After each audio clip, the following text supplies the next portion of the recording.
Welcome to Across the Bifrost, the Mighty Thor podcast, where on each and every episode we explore the world of Marvel's Mighty Thor. On this episode, we are going to be doing a review of the most recent issue of the Knull Limited Series, number 3. And this was a fantastic issue. At the end of last issue, we were teased a Thanos and Knull fight, and boy, howdy, did we get it. And we're also going to be filling out some lore for where this Queen in Black big meta lead up is going to be going. Did a little bit of research. I depended heavily on him for that research, and I think it's going to be good. Eric and I have both enjoyed the first 2 issues of this. So Eric, going into the 3rd issue of the series, how have you felt about the series overall so far, if people haven't checked out the other 2 reviews you and I have done? Yeah, heavy metal. I mean, This is I've Reign been of Blood loving. Part 2. That's right, Rain of Blood Part 2. I've been super enjoying it because I like the violence and the smash 'em up. And I'm not a big gore guy. I don't like the No? body horror type stuff. But this is a different kind of gore. This is like revenge violence, null, twisted, dark stuff. And I've been Yeah. super fascinated by his new power to sort of like teleport into anywhere where there's nothingness. And Yeah. I'm really intrigued by Hela having this glow up for like the first time in decades, that she's really Right. becoming a universal level threat. So I'm excited to see where it goes. I think that this issue definitely promised a brawl, and we got it. And so there's a lot to enjoy about this issue and the series so far. Couldn't agree more. I think the big reason why a Thor podcast slash Thor YouTube channel now, which is still weird to get used to reframing and resaying things. We're here really for the hella of it all, but also like I'm a big fan of the King in Black crossover event from a few years ago, and we know there is a Queen in Black event coming up, and we're going to be putting up another episode, short conversation about speculating more about that, because we got some more variant covers and some more details through Marvel Comics' Instagram and their social media this last week. Needless to say, we are far from done with Hela, but we felt that this series was necessary to get our heads around where that's going.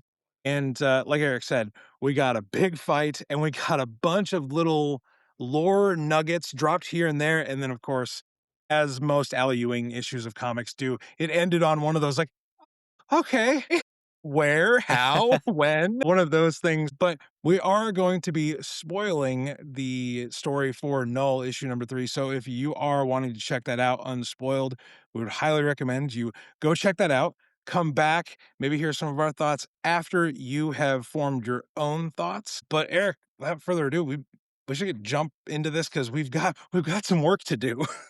from what That's from what right. I've read and from what you've told me, we have a little bit of work to do to put together our thoughts for this issue. Broad strokes in this spoilery synopsis, this summary. This issue is written by Al Ewing and Tom Waltz.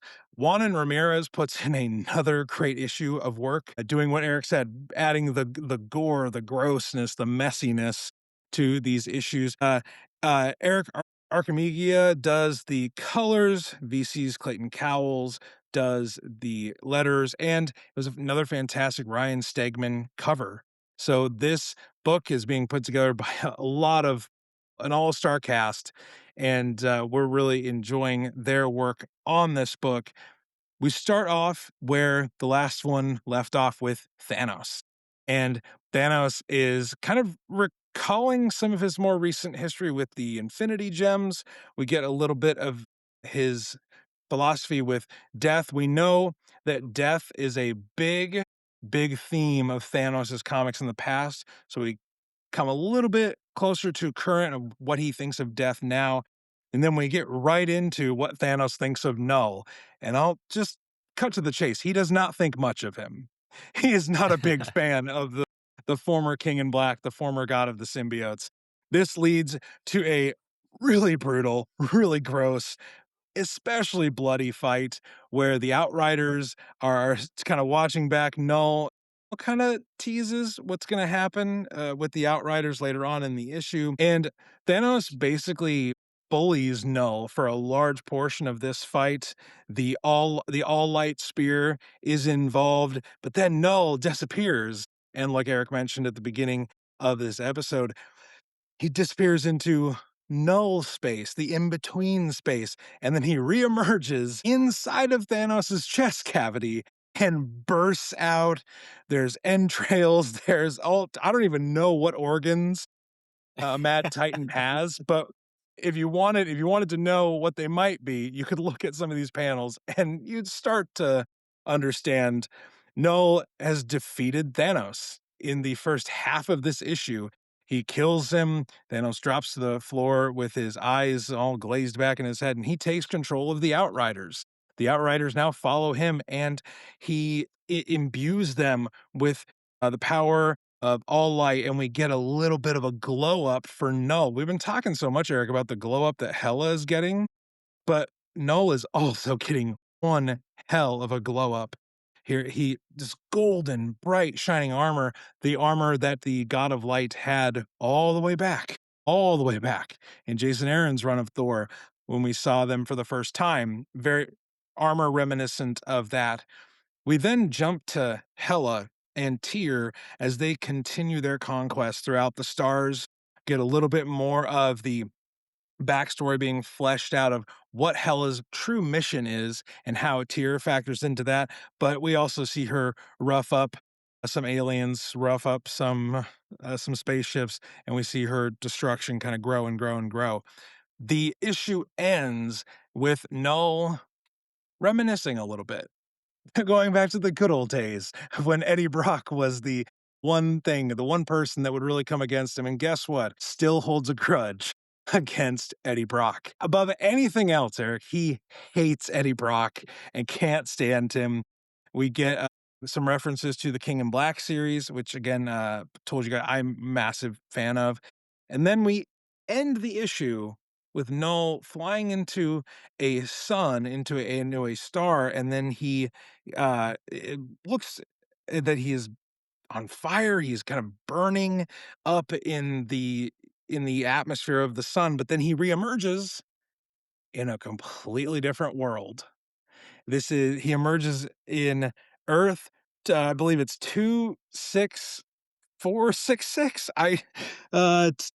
Oh no, 62466. Sorry.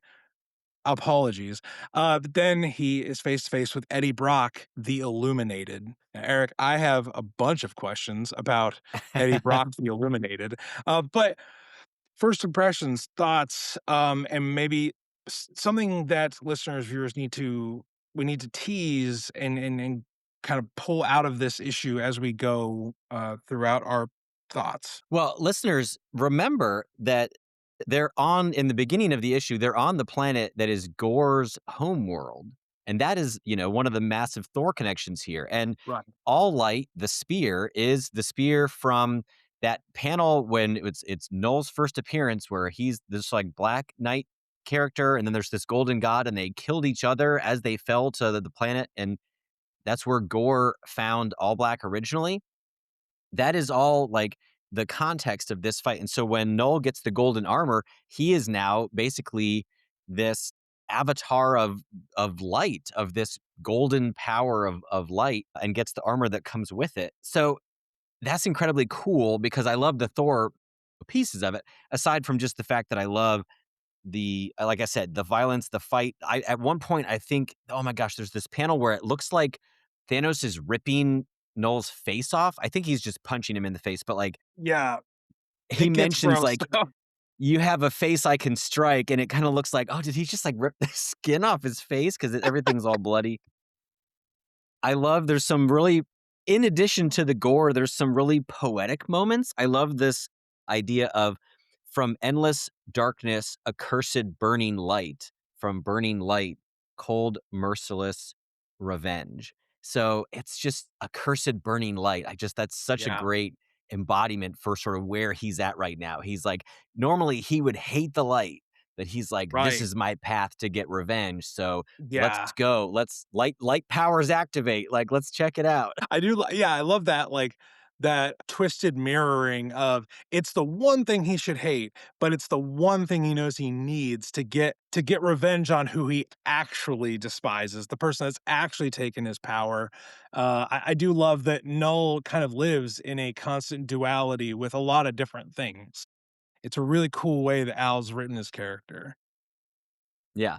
And the fact that Thanos is kind of Hela's lapdog in this, and he's sort of just going there to do the fight on her behalf, really kind of paints her even in a more powerful big bad kind of light. Because Yeah. if Thanos is kind of the errand boy here, like Hela must be even more powerful, and at least in that she's the looming threat role. And because normally Thanos is the tease that you get several issues in a row, and he's the Yeah. big bad waiting at the end. Now she is, and Thanos is actually pretty quickly disposed of. It'd be fair to say that Thanos is the end game in most scenarios, Eric. Usually, yeah. I love that not only did we follow through on the fight that was promised to us at the end of last issue, because if you did check out our review of issue 2, Eric and I got to the end of that issue just like, well, this is gonna be awesome. Like this is like how can that not be great? You have two A tier guys that are clashing for this spear, this powerful weapon, and there's another also A tier villain off somewhere else. It's like we got together a vile all-star team, and now there's just infighting within all these different characters. I love the setup, and then how Al and Tom wrote the I would say the temporary conclusion to that fight. uh, Eric, what are some of the parts of this issue that maybe deserve further explanation for someone that's walking into this Well, series? Yeah, there's a big obvious one at the end, but before we get to right, that, I do want to spend a little bit of time on the two-page spread where Hela and Tyr, don't forget Tyr's there as well. She's growing her power, and so she's off in space right now, just sort of taking over these other areas and using Knull's basically his like void powers like a battery. So she's combining the symbiote power of All Black with her own control of necrotic magic or the god of death powers, however you want to think about it, to sort of make this. The way I interpret this is it's almost like a hybrid of symbiotes plus like death magic equals right, this power up that is more than just, it's not just the all black version of Hela, like we've seen, the all black version of other characters before. She's adding her own special sauce to it, if you will, to for expand her sure. abilities. But let's jump to the part where, again, I am not the world's authority on Venom lore or Spider Verse stuff, but I can imagine if you're coming here as a typical Thor fan, this might be a little bit of a blind spot. So as Knull is flying into the sun, which remember is kind of how Eddie Brock disposed of him at the end of King in Black. Eddie Right, had the Enigma Force and was basically resurrected with the Enigma Force and the light that comes with that, and strips the title of King in Black from Knull. And then once Knull loses the title, then Eddie disposes of him. I think he basically flies him into the sun. And so I think right, flying into the sun is this part of his history, his path, his destiny. There might be this element where it's like he has to push through that element of his story to get beyond to something else, because that is how Eddie, the Illuminated, gets into this area called the Lumina in the first place. This is sort of an area beyond. It right, actually exists outside of time and space, and it is a counterpart to the Garden of Time. If you remember the Venom series a couple years ago, we had Meridius, we had this weird realm that was like all these other creatures there, Bedlam, but they were all kind of just versions of Eddie Brock. And so there's a mm, lot of different Eddies out there, and Meridius was one of them. And so the Illuminated is one of them too, but he's the one that I can never say this word, abdicated, abdicated abdicated. the throne. Yeah, abdicated. Thank you. He gave up the title. I'll say that. He gave up the Yes, title of King in Black.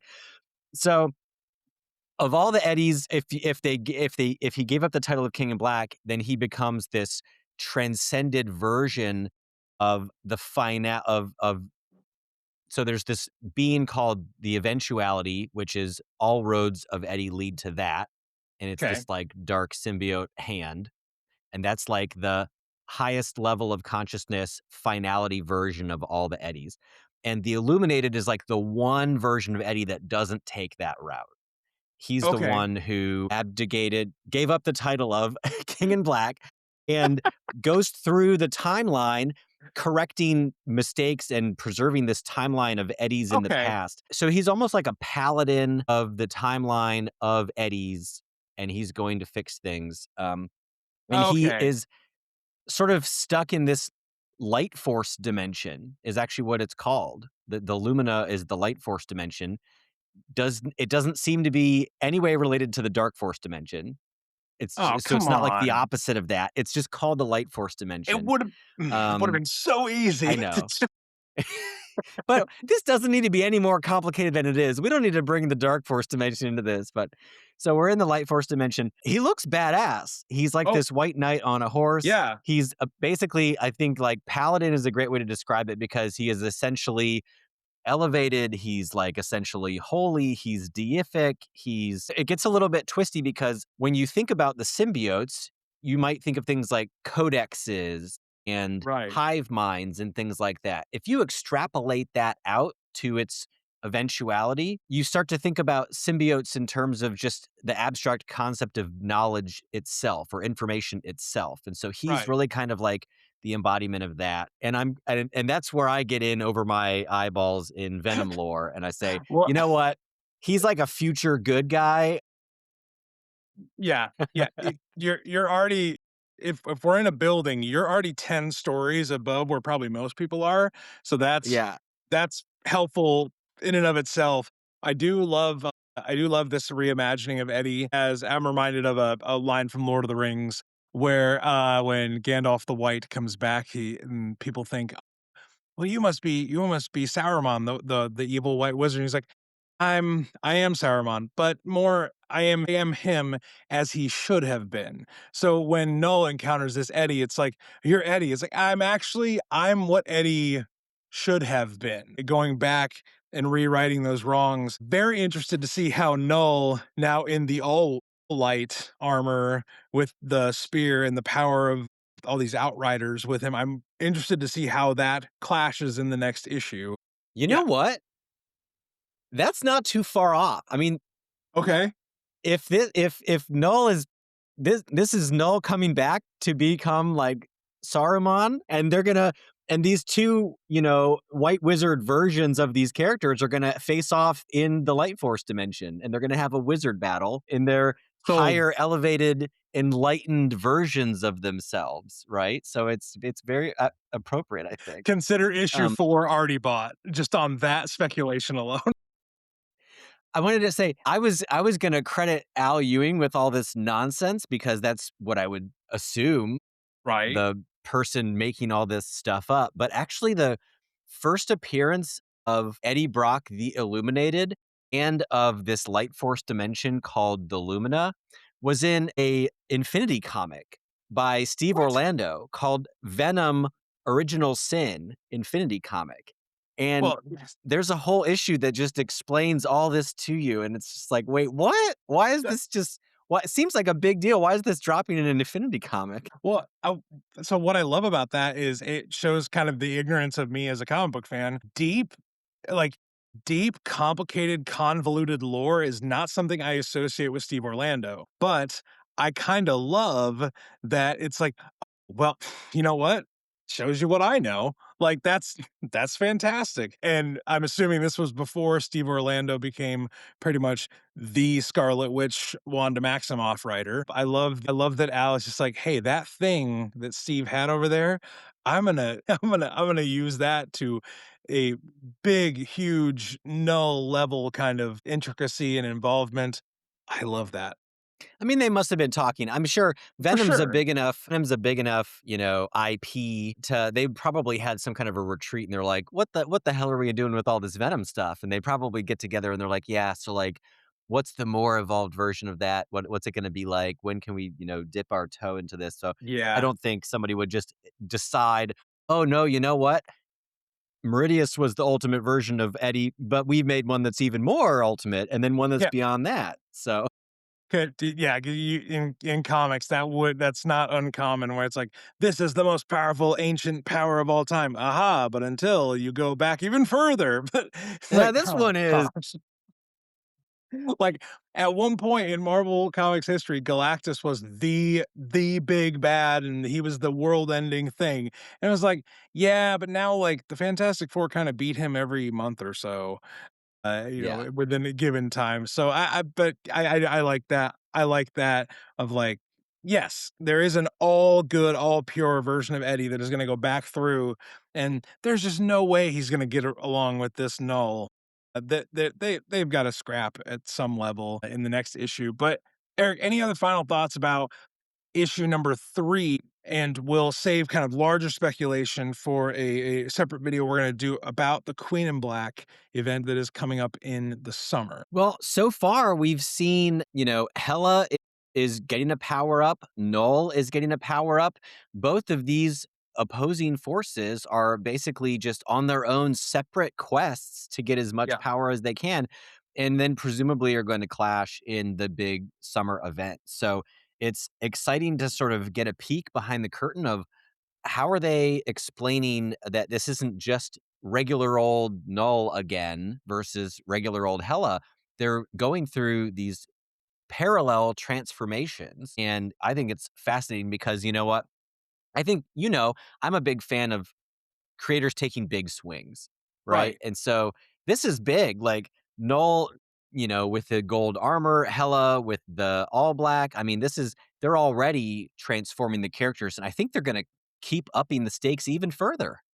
Right, right, and I've tried to stay away from spoilers or previews or variant covers because sometimes those things can kinda let a little bit of the surprise cats out of the bag. I've tried to stay away from those for 4 and 5, but then, once Queen in Black event stuff, crossover stuff starts to come out, I'm like, "Okay, how do we get there?" And I'm thinking that issue 4 has gotta kinda tell us a little bit about how a certain extra glow up happens to Knull, because I don't think we're done seeing Knull change.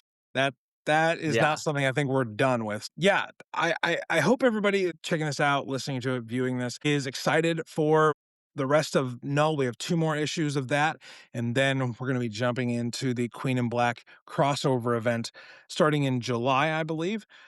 That is gonna be written by Ewing, and they're gonna continue this fantastic meta story into that, and it'll give us time to do what Eric has done and do a little bit of homework, understand more of the intricacies of this story. But Eric, any other Brian got final kicked thoughts off his before we just hop own over the rainbow video. bridge and call it quits on our review of Knull number 3?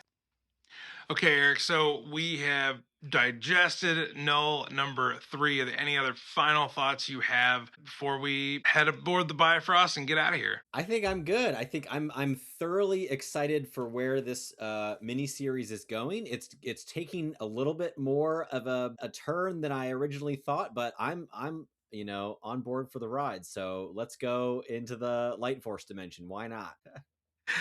I love it. Anybody who has made it to this point in the video or the episode, please feel free to reach out to us on Instagram and Discord. We have links for that in the description below. Or if you feel extra generous and you want to leave a subscription, a sub, as people on YouTube call it, because I sound 1,000 when I say that. But if you want to follow the show, subscribe, rate, review, that would be fantastic. We would really appreciate that. And yeah, that is all the ways that you can go get more of us. Make sure that other people get more of these reviews that we do for mostly Thor comics. But I guess we're kind of just referring to Null, this limited series, and Queen of Black as Thor related books. So way more symbiotes in our future. We're gonna get a whole year of symbiotes that I didn't even see coming. It's going to be good. But with that, we just say whether you are tracking down ancient weapons to fight your cosmic villains, whether you have big events on the horizon, whether you have some lore you need to dig through to get the right answers, we just tell you to do one thing, and that is to stay worthy.